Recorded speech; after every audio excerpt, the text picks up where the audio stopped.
I invite you to pull out your Grow, Pray, Serve, the GPS, we call it. It's in the inside of your bulletin. You can use it to follow along if you want to. But on the flip side, there are some daily reflections for the week ahead. So take this home with you, hang it on your refrigerator, put it on your desk, keep it in your car, reflect on these daily thoughts for the coming week ahead.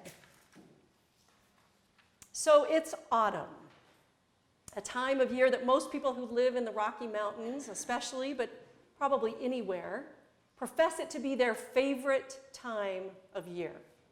The trees are so vibrant with color, the sky is clear and blue, the days are still warm, but the nights are cool.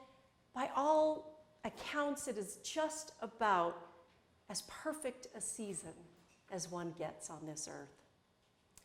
And it's interesting that a season that could bring with it such rapid change, I mean, the leaves have hardly even hit the ground before we'll be bundling up against the snow, can still be one that we savor in such a profound way. And maybe it's because of how brief it is that we are so much more willing to embrace each moment of a glorious fall day. And yet, when it comes to the seasons of our lives, the autumn seasons are often feared. Periods of rapid change, unreliable situations, fleeting moments of joy that turn quickly into storms. Beautiful parts of us that were here yesterday literally fall out of our lives. And very few of us want to embrace that. These autumn seasons don't just happen at a particular age either. They can happen at any time in our lives, when things that were once glorious and green now fade and drop. And we fear those times. How many times this August did you hear people saying, "I'm not ready for fall. I'm still enjoying summer. It's too soon." And we'll hear it again on the first snowfall, even as we rush to get our ski boots tuned, our skis tuned, and our ski boots ready. No one ever says, though, "I'm not ready for spring." The autumn seasons of our life are disconcerting. They can induce confusion, upset, anxiety, depression, the need to flee for warmer climates. What's different about true autumn is that we know the spring will come.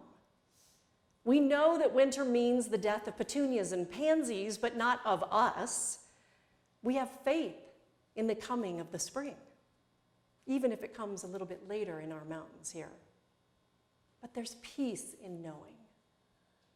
So where do we place our faith in the fading autumn seasons of our life? Where do we find peace then? When life runs afoul of our big dreams, what then?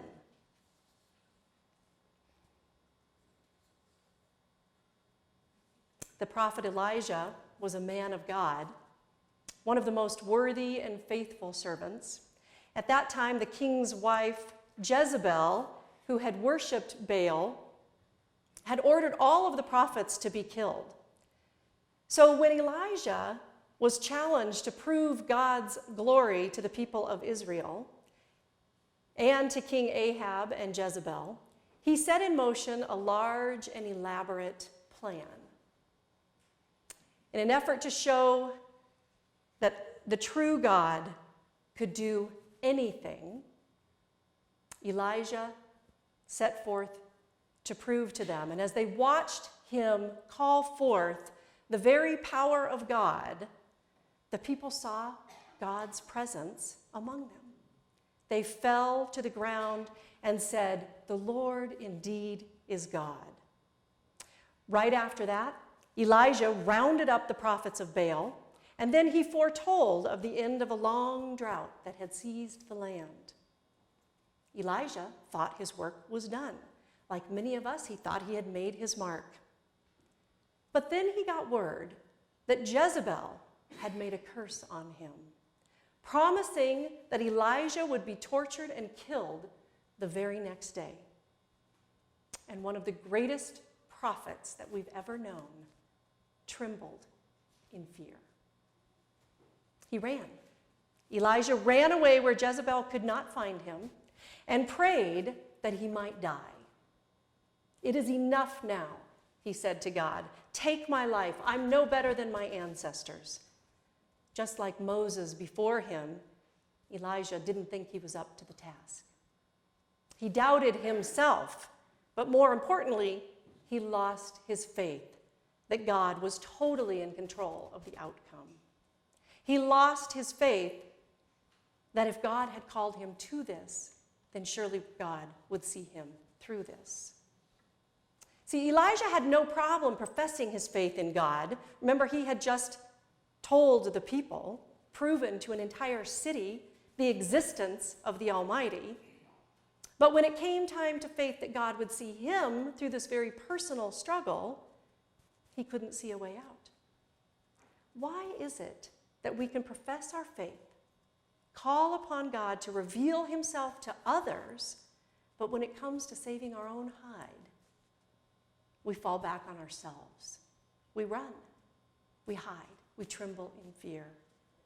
It's so easy to give our faith away. Our fears are real, and they are many.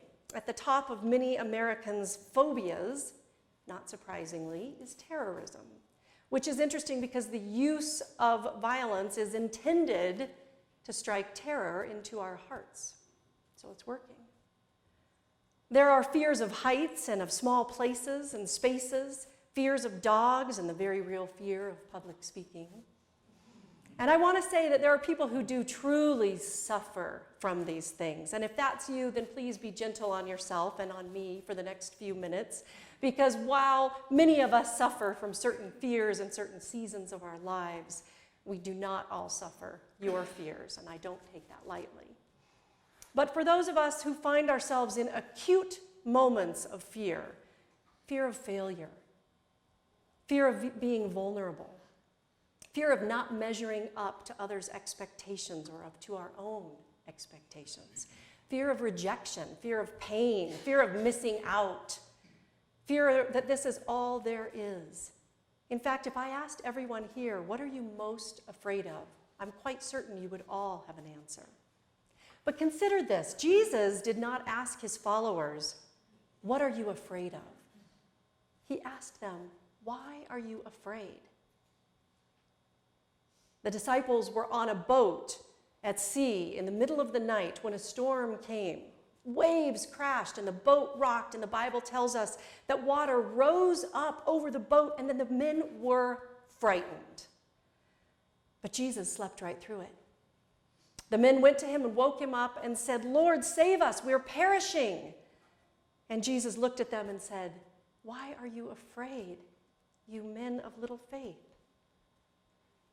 For Jesus, the question wasn't, which fear do you have, but how in the light of my presence can you be afraid when you should have faith? In Scripture, doubt is not the opposite of fear. Not the opposite of faith. Fear is. It's okay to doubt. We all doubt. The disciples did. We question, we seek, we wonder, we hesitate and have misgivings and are uncertain at times. And to my knowledge, not once did Jesus ever say to a doubter, "Oh, you of little faith." But he said it to the disciples in the boat. Where's your faith? In ourselves more often than not, which is why when the storms come, we come undone. A boat anchored to itself is not anchored at all. If I believe only in myself, that is only in what I can see and manage and control, sooner or later something will come along that rocks my boat. And when that happens, I'll be like the disciples screaming into the wind, I'm perishing.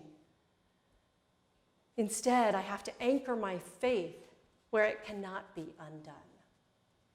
In the one who controls the waves and whose peace runs so deep that, like him, I can sleep through the storm. So how do you shore up your faith for times when you need it. It's like a muscle. We have to exercise it. Notice when your faith is running in short supply. Challenge those moments. Talk to God. Faith is the secret ingredient between panic and peace. So the opposite of fear is not courage either. Courage is an action and a behavior. Fear and faith both motivate behavior. So let faith motivate you to be courageous, to be vulnerable, to keep going when you want to give in or when you think you've missed your boat. How different would life be if your actions were motivated by faith, not fear? How different would it feel to, say, send off a child to the military, to quit a joyless job, to speak out in honesty about your pain or your hurt, to release your expectations about what a good marriage should or shouldn't look like? How would it feel to do anything motivated by faith rather than fear? I recently had a mouthful of dentistry work done, and I can tell you that nothing fills me with dread more than the dentist chair. And 3 times while I sat there, I had to keep reminding myself, you can do this. Keep praying. Nobody ever died from a crown. And faith brings us peace, and it is deep, and it is wide, and it is sure to calm whatever storm we have. And here's the thing, sometimes the storms happen to us unexpectedly. Accidents happen.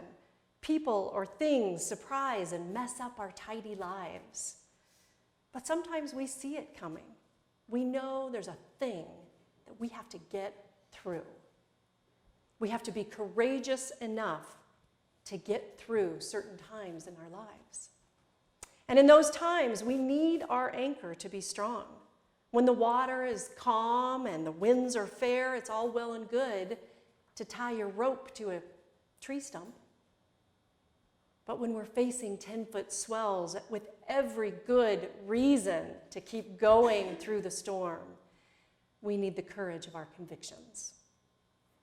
Dwight D. Eisenhower, in his inaugural address in 1953, talked of some of the actions that might be necessary in the years ahead.